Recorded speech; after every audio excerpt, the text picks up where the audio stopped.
குழந்தைங்க நைட்டு தூங்குறதுக்கு முன்னாடி கண்ணில் எரிச்சல் வருது, வலிக்குது அப்படின்னு சொல்கிறாங்கன்னா கண்ணோட பவரில் வந்து மாற்றமாக இருக்கும். அது மட்டும் இல்லாமல் கண்ணில் வந்து ட்ரைனஸ் வர்றதுக்கு நிறைய வாய்ப்பு இருக்கும்.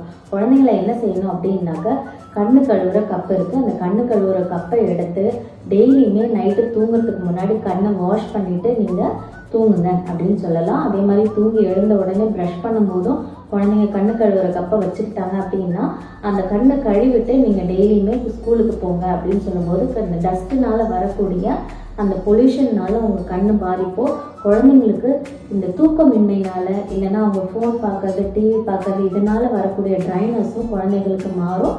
அது ஒவ்வொரு குழந்தைங்களும் என்ன பண்ணலாம் அப்படின்னாக்க, தண்ணி இன்டேக் ஜாஸ்தி எடுத்துகிட்டு ஐ வாஷ் கொடுத்தாலே அவங்களுக்கு உடம்புல இருக்கக்கூடிய இந்த எரிச்சல், கண் எரிச்சல், கண்ணில் தொந்தரவு வர்றது எல்லாமே மாறிடும்.